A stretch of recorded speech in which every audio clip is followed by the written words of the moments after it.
Hello बच्चों, last class में हम लोगों ने चैप्टर स्टार्ट किया था रियल नंबर। उसकी एक्सरसाइज 1.1 हम लोग कर चुके हैं और आज हम उसी को कंटिन्यू करते हुए करेंगे एक्सरसाइज 1.2। तो 1.2 में हमारे पास फर्स्ट क्वेश्चन है आपके पास, prove that root 5 is irrational. आपको यहाँ पर प्रूव करना है कि रूट 5 एक इरेशनल नंबर है। तो देखिए, सबसे पहले यहाँ पर रूट 5 की जगह रूट 2, रूट 3 कुछ भी हो सकता है। सबके लिए आपको अजम्पशन ही करके चलना है। सबके लिए आप सपोज करोगे तो आपने क्या सपोज किया कि let root 5 is a rational number. हम ये एज्यूम करके चल रहे हैं, मान कर चल रहे हैं कि रूट 5 एक रैशनल नंबर है which can be written as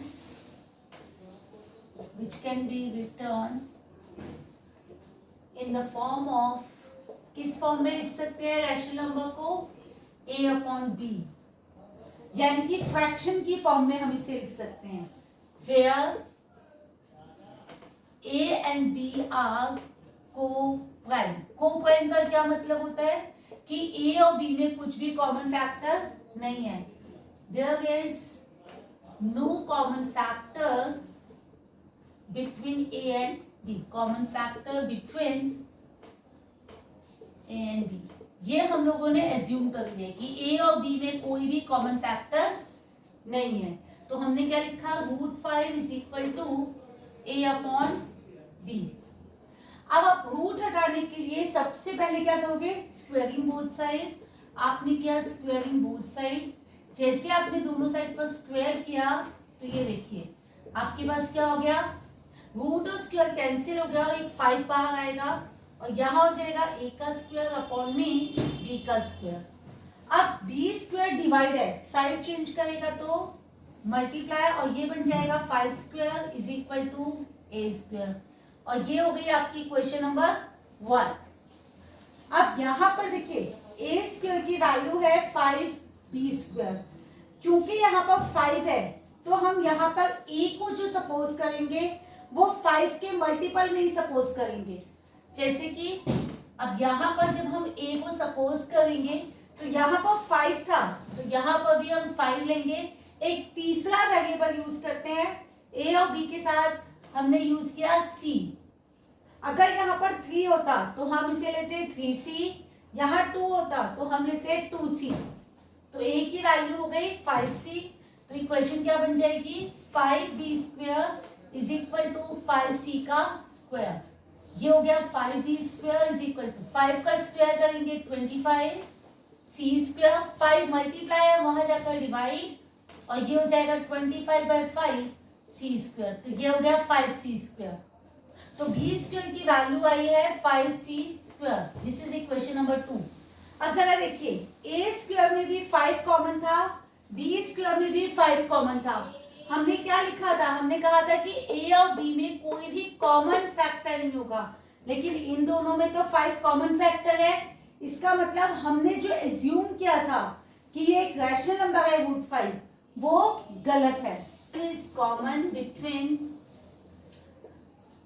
a square and b square, between a square and b square, which shows that our assumption is not true. Our assumption is wrong. Our assumption is wrong. तो ये proof करता है कि जो हमारी assumption थी वो गलत है। अब हमारी assumption गलत है तो इसका मतलब क्या हुआ? Therefore root 5 is not a rational number। तो रूट 5 एक रैशनल नंबर नहीं है। क्वेश्चन है, आपको प्रूफ करना है 3 plus 2 root 5 is not a rational number, is an irrational। तो ये क्या है? आपके पास एक इरेशनल है, मतलब रैशनल नंबर नहीं है। तो सेम आपने क्या कर दिया? आपने लिखा कि let 3 plus 2 root 5 is a rational number. आपने इसे रैशनल नंबर लिखा which is written in the form of a by b। a upon b की फॉर्म में जिसे आप लिख सकते हो। तो आपने क्या लिखा 3 + 2 रूट 5, ये जो है वो क्या है a अपॉन b। अब यहां पर 3 प्लस हो गए, साइड चेंज करेगा तो माइनस, तो आपने लिखा 2 root 5 is equal to a upon b minus का 3। अब 2 यहाँ पर रूट 5 के साथ मल्टीप्लाई हो गए, साइड चेंज करेगा तो डिवाइड, और यहाँ पर हो जाएगा रूट 5 इज इक्वल टू, अब ये डिवाइड है यानी कि ये डिवाइड की साइड में चला गया, और ये आ गया आपके पास a अपॉन b माइनस का 3। ये आ गया रूट 5 की वैल्यू है ये। और आप लोगों ने क्या पढ़ा था अभी कि root 5 is a irrational number, root 5 is a irrational number, root 5 एक इरेशनल नंबर है। therefore 3 + 2 root 5 is also a irrational number, ये भी एक irrational number होगा।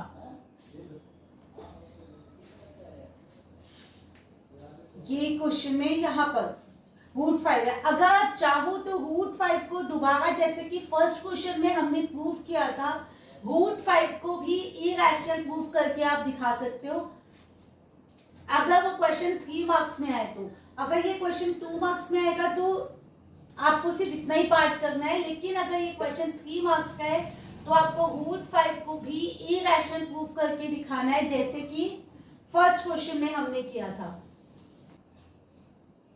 नेक्स्ट है आपके पास, ये देखिए, अब इसे इरेशनल प्रूफ करना है, तो इसे इरेशनल प्रूफ करने के लिए सबसे पहले इसे रैशनलाइज कर दीजिए।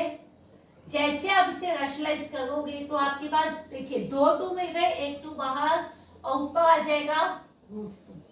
अब शुरू करते हैं। Let root 2 upon 2 is a rational number. आपने इसे एक रैशनल नंबर लेट किया है which is written in the form of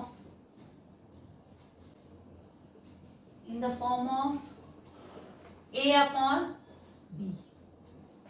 तो जैसे आप इसे a अपॉन b की फॉर्म में लिखोगे तो ये हो जाएगा root 2/2 is equal to a upon b।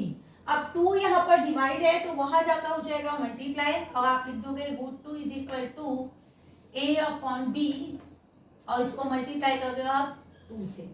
अब root two is a irrational number, ये आपको पता है, तो आप इसे चाहो तो प्रूफ करके दिखा सकते हो। कैसे? दोबारा से हम सेलेक्ट करते हैं, let root 2 is a rational number, root 2 एक रैशनल नंबर है which is written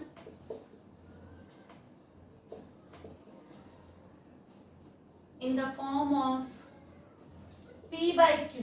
अब की बात, क्योंकि a अपॉन b हम यूज कर चुके हैं तो हमने यूज किया है p/q, where p and q are co-prime। p and q co-prime है। co-prime का मतलब मैंने आपको बताया था, where there is no common factor between p and q। common factor between p and q, जहां पर p और q के बीच में कोई भी कॉमन फैक्टर नहीं है, is equal to p upon q। Root हटाने के लिए आपने किया स्क्वायरिंग बोथ साइड, रूट 2 पर लगाया स्क्वायर, यहां भी हो गया स्क्वायर, तो रूट और स्क्वायर कैंसिल, 2 बाहर, ये बचेगा p का स्क्वायर अपॉन में q का स्क्वायर। q स्क्वायर डिवाइड है, वहां जाकर हो जाएगा मल्टीप्लाई, तो ये हो जाएगा 2q square is equal to p square. Equation number हो गई 1। अब यहाँ पर देखिए, यहाँ पर 2 आ गए, यहाँ पर 2 है, तो जब हम p को लेट करेंगे तो हम क्या लेट करेंगे 2c। मैंने आपको पहले भी बताया था, जो भी यहाँ पर नंबर होगा उसी को लगाकर वही मल्टीपल बनाना है हमें। तो यहाँ पर 2 है तो यहाँ भी 2 होगा, तो इक्वेशन क्या बन जाएगी 2q स्क्वायर, p की जगह लिखा 2c का स्क्वायर, तो ये हो गया 2q square is equal to 4c square, q square is equal to 4c square, 2 multiply वहां जाकर डिवाइड, और ये बन जाएगा q square is equal to 2c का स्क्वायर, इक्वेशन नंबर 2। तो p स्क्वायर में भी 2 आ गया था, q स्क्वायर में भी 2 आ गए, यानी हमारी अजम्पशन गलत है, तो आपने लिख दिया 2 is common between p square and q square, therefore our assumption is wrong, therefore our assumption is wrong, हमारी assumption गलत है, and root 2 is not a rational number, root 2 is not a rational number। अब root 2 rational number नहीं है, root 2 rational number नहीं है, तो 1/√2 is also not a rational number, क्योंकि इसी में तो इसकी वैल्यू ही तो रूट 2 के इक्वल आई थी, तो is also not a rational number, ये भी एक रैशनल नंबर नहीं होगा। अब इसके साथ हमारी जो एक्सरसाइज है 1.2 वो तो कंप्लीट हो गई है, लेकिन इसमें ही चैप्टर में हम कुछ एक्स्ट्रा क्वेश्चन भी आज करने वाले हैं। क्वेश्चन है कि आप दो वैल्यूज है 408 और 1032, अब इन दोनों का जो HCF है उसे हम इस फॉर्म में लिख सकते हैं 1032m माइनस 408 इंटू 5। तो अब आपको यहां से m की वैल्यू फाइंड करनी है, तो सबसे पहला काम होगा हमें इसका HCF निकालना है। अब HCF निकालने के लिए हमारे पास दो मेथड है। सबसे पहले या तो हम फैक्टर बना के कर सकते हैं, जैसा कि अगर हम चाहें तो इसको फैक्टर बना के भी कर सकते हैं। तो ये हो गया 204, 2 से किया तो 102, फिर 2 से किया 51, 3 से किया 17 और फिर 17 से किया तो 1। दूसरे के फैक्टर किए 1032, इसको 2 से किया तो 516, फिर 2 से किया 258, फिर 2 से किया 129, फिर 3 से किया 43 और 43 को किया 1 से। तो फैक्टर जब आप बनाओगे तो आ जाएगा 408 के फैक्टर देखो क्या हो गए 1 2 3, यानी कि 3 बार 2 है आपके पास और 1 बार 3 और 1 बार 7 है। और 1032 की अगर बात करते हैं तो आपके पास 3 टाइम्स 2 है और 1 बार 3 है और 1 बार 43 है। तो HCF क्या होता है जो दोनों में कॉमन हो, तो दोनों में 2 की पावर 3 कॉमन है और दोनों में 3 भी कॉमन है, तो ये क्या हो जाएगा 3 टाइम्स 2 लिखा और 1 बार 3, तो 2 2 जा 4, 4 2 जा 8, 8 3 जा 24, सेम HCF आ गया 24।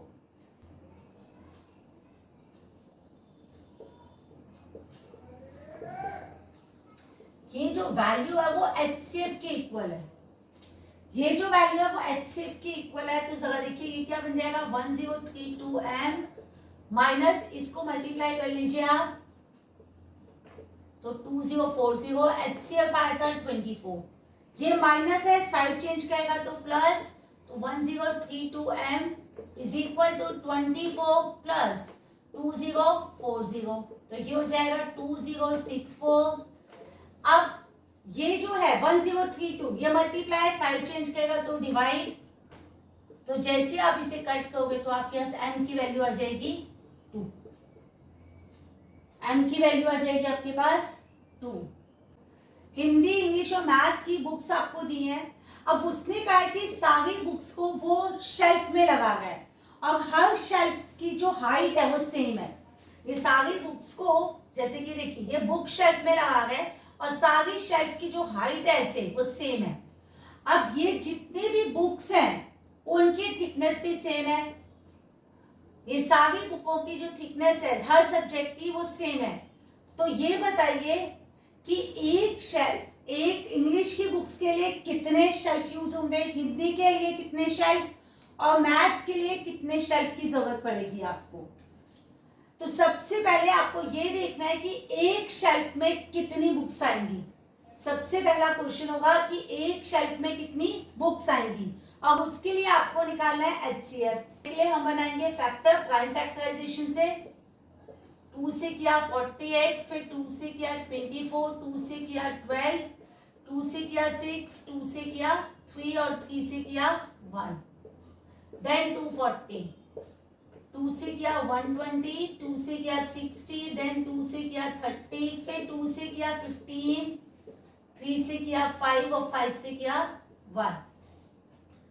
अब आ गए 336,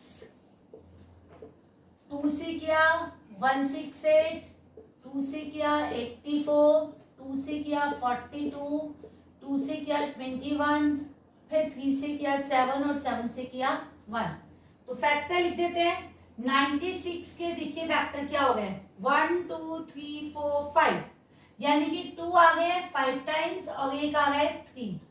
अब है 240, 240 में देखिए 1 2 3 4, 4 आ गए 2, एक आ गए 3 और एक आ गए 5। अब है 336, 336 में 1 2 3 4, 4 आ गए 2, एक आ गए 3 और एक आ गए 7। HCF निकालने के लिए मैंने आपको पहले भी बताया था, अगर सारे डिजिट सेम है, जैसे कि यहाँ पर 2 है, 2 सब में आ गए, लेकिन जो पावर सबसे छोटी होगी HCF में वो यूज होगी।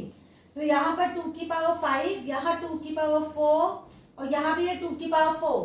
तो छोटी वाली जो पावर है वो HCF आएगी, यानी कि 2 की पावर 4। अब सब में 3 एक बार आ गए, तो 1 टाइम है तो 1 3 एक ही बार लिखोगे आप। 2 की पावर 4 यानी कि 4 टाइम्स 2 को लिखा और एक बार 3 को। 2 2 4, 4 2 8, 8 2 16 और 16 3 48, यानी एक शेल्फ में 48 बुक्स आप रख सकते हो। तो number of books in one shelf, books in one shelf, यानी कि एक शेल्फ में आप रख सकते हो 48 बुक्स। अब नंबर ऑफ शेल्फ बताने हैं आपको, तो number of shelf for English books. अब इंग्लिश बुक्स के लिए कितने शेल्फ चाहिए? टोटल इंग्लिश की बुक्स थी आपके पास 96, आपने डिवाइड किया 48 से, इसका मतलब है आपको 2 शेल्फ चाहिए, आपको चाहिए 2 शेल्फ। ऐसे number of shelf for Hindi book. अब हिंदी बुक्स थी आपके पास 240 डिवाइडेड बाय 48, तो ये आ जाएगा आपके पास 5। Number of shelf for maths books, maths books के लिए कितना शेल्फ लगेगा आपको? ये 336 डिवाइडेड बाय 40, तो ये आ जाएगा 7। 245 और 1029 को किससे हम डिवाइड कर रहे हैं? लार्जेस्ट नंबर से, कि दोनों ही केसेस में डिवाइड करने के बाद हमारे पास 5 5 रिमाइंडर बचना चाहिए। अब यहां पर आपके पास आ गया है लार्जेस्ट, यानी कि वो नंबर जिससे हम इन दोनों को डिवाइड कर सके। तो आपको क्या निकालना है? HCF।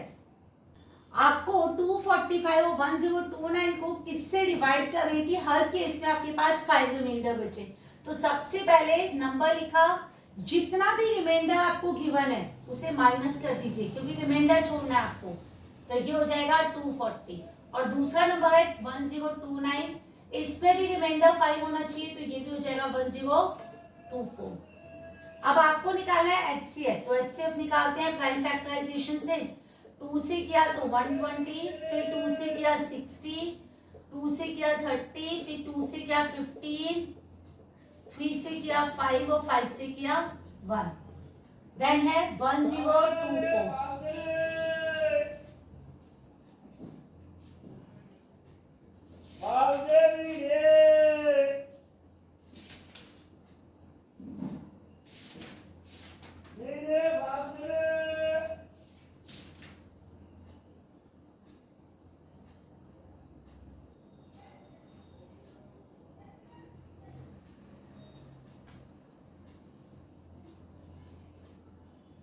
अब इसे 2 से किया तो 512, फिर 2 से किया 256, 2 से किया 128, फिर 2 से किया 64, 2 से किया 32, फिर 2 से किया 16, 2 से किया 8, 2 से किया 4, 2 से किया 2 और देन 2 से किया तो 1।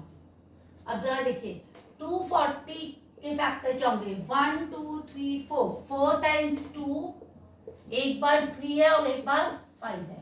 अब है 1024 यहाँ पर देखिए 1 2 3 4 5 6 7 8 9 10 2 की पावर 10। एचसीएफ में जो पावर छोटी होती है वो आती है 2 की पावर 4 या 2 की पावर 10, तो क्या होगा 2 की पावर 4। तो 2 की पावर 4 का मतलब हो गया 2 को 4 टाइम्स लिखा तो 2 2 जा 4 4 2 जा 8 8 2 जा 16, तो एचसीएफ हो गया आपके पास 16, यानी आपका आंसर 16 है। मतलब 16 से अगर आप इन दोनों नंबर्स को डिवाइड करोगे तो हर केस में रिमाइंडर 5 ही आएगा। तो यहाँ पर देखिए हेंस का मतलब है एलसीएम आपको सीधा सीधा नहीं निकालना है, एलसीएम आपको एचसीएफ और इन दोनों के नंबर्स की हेल्प से निकालना है। तो देखिए सबसे पहले हम फैक्टर बनाते हैं दोनों के, तो 96 के फैक्टर किए तो ये हुआ 48, फिर 2 से किया 24, 2 से किया 12, 2 से किया 6, 2 से किया 3 और 3 से किया 1। देन आता है 404, फिर 2 से किया 202, 2 से किया 101, और आपको तो पता ही है कि 101 जो है वो एक प्राइम नंबर है। तो 96 के जो फैक्टर होंगे क्या होंगे 1 2 3 4 5, 2 की पावर 5 इंटू में 3, और 404 के जो ये होंगे 2 की पावर 2 इंटू 101। एचसीएफ क्या होता है जो पावर छोटी है, तो 2 की पावर 5 और 2 की पावर 2, तो छोटी पावर है 2 की पावर 2, मतलब 2 को 2 बार लिखा तो एचसीएफ आ गया 4। अब हेंस का मतलब है इन तीनों का यूज करके एलसीएम निकालना है। तो आपको एक रूल बताया था, क्या बताया था कि प्रोडक्ट ऑफ टू नंबर्स यानी कि a into B is equal to LCM into HCF. अब a क्या है पहला नंबर यानी 96, दूसरा नंबर क्या है 404, एलसीएम आपको फाइंड करना है, एचसीएफ आपके पास 4 है। अब 4 यहाँ मल्टीप्लाई वहां जाकर होगा डिवाइड, तो आपने क्या किया 96 इंटू 404 अपॉन में 4 से कट किया तो ये आ गया 101, को मल्टीप्लाई करोगे तो आ जाएगा 96। इसी के साथ हमारा ये चैप्टर जो है वो एक्स्ट्रा क्वेश्चन के साथ कंप्लीट हो जाता है। आप लोग इसकी प्रैक्टिस करना, नेक्स्ट क्लास में मिलेंगे नए चैप्टर के साथ।